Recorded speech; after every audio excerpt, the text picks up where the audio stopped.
ఈరోజు మన encounter news. నేను మీ కే విజయ భాస్కర్. 2024 ఇప్పుడు Ketireddy Venkatramareddy Reddy OC, Rangana Satyanarayana Thogata BC B, Satyakumar Yadav BJP Bharatiya Janata Party. ఇతని క్యాస్ట్ ఇంతవరకు చెప్పలే.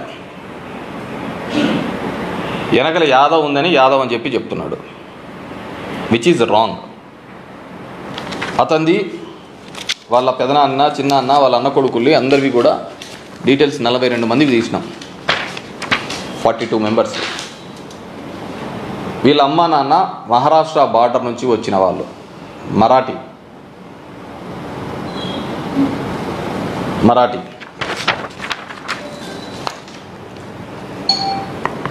యాదవ్ సరస్వతి భాయ్ కుమారి, కేర్ ఆఫ్ శ్రీనివాస్ శివాజీరావు, వీళ్ళ బంధువులు, పెదనాన్ననో చిన్నాన్న అప్పుడు ఇదనమాట.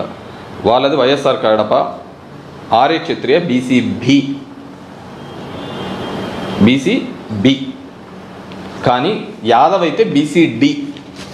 ఇంతవరకు అతను ఏదో చెప్పలే, కేవలం మభ్య పెడుతున్నాడు, మోసం చేస్తున్నాడు అందరికీ కూడా. సో ఇవి అతను తెచ్చిన certificates. He's not at all Yadav. అది యాదవ్ అనే అతను, యాదవ్తో పేరు మాత్రమే ఉంటుంది. ఇప్పుడు మా గుర్రం శ్రీనివాస్ రెడ్డి అని ఉన్నాడు. గుర్రం అనే ఇంటి పేరు వీవర్ కమ్యూనిటీలో ఉంది, బోయ కమ్యూనిటీలో ఉంది, రెడ్డి కమ్యూనిటీలో ఉంది, కమ్మ కమ్యూనిటీలో ఉంది, ఎస్సీ కమ్యూనిటీలో ఉంది. అన్ని కమ్యూనిటీస్లోనూ గుర్రం ఉంది. గుర్రం ఇంటి పేరు ఉన్నంత మాత్రాన మొత్తము గుర్రాలన్నీ వాళ్ళవే కాదు. కేతిరెడ్డి వెంకట్రామరెడ్డి నా పేరు. కేతిరెడ్డి పల్లె అని మహబూబ్ నగర్ దగ్గర ఉంది. హైదరాబాద్ పోతా అంటే నీకు కుడివైపు కనపడుతుంది, ఇక్కడ నుంచి పోతుంటే కేతిరెడ్డి పల్లె అని. కేతిరెడ్డి పల్లె అంతా నాదే అయిపోతుందా? ప్రతిదీ అబద్ధం, మోసం చెప్తాను అందరి గురించి. ఇలా చరిత్ర అంతా కూడా ఆయన అఫిడవిట్ ఒకటి ఇవ్వడం జరిగింది.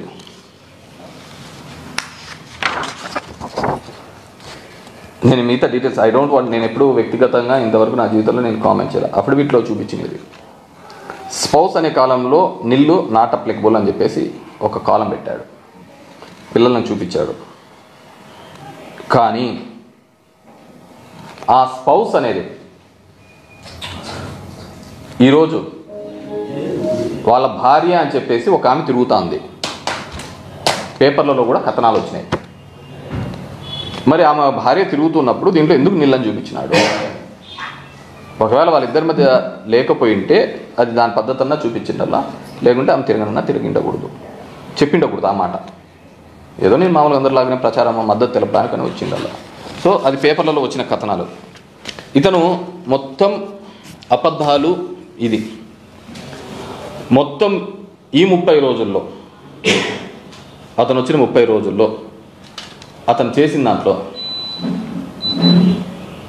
కంటిన్యూస్ కేసు పెట్టినామని,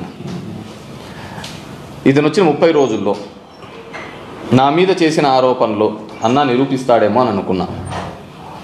ఎవడో చెప్పిన స్క్రిప్ట్ చదువుతున్నాడు, ఎవరో పెట్టిన స్క్రిప్ట్ చదువుతున్నాడు. నేను కబ్జాలు చేశానని, ఇంకోటి చేశాను. ఇంతవరకు ఒక్కరితో కూడా ప్రూవ్ చేయలేకపోయినాడు. ఒక అంశం. రెండోది, నేను ఇప్పుడు చెప్తున్నా, అతను యాదవ్ కాదు. యాదవ్ కమ్యూనిటీని బేస్ చేసుకొని అతను అందరినీ కూడా మోసం చేస్తున్నాడు.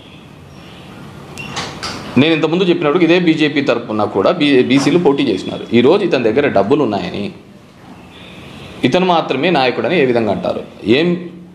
ఈ ఊర్లో, ఈ నియోజకవర్గంలో బోయలేరా, కురవలేరా, లేకుంటే వీవర్ కమ్యూనిటీ లేరా? ఇంతమంది కమ్యూనిటీలో సొంతం వీవర్ కమ్యూనిటీ నుంచి రంగన సత్యనారాయణ అతను ఒక పోటీ చేస్తున్నాడు. అతను ఎందుకు చేయటంలే? వీళ్ళు అతని గురించి ఎందుకు మాట్లాడటంలే అంటే ప్యాకేజ్. వీళ్ళందరూ డబ్బులు తీసుకొని మాత్రమే మాట్లాడుతున్నారు.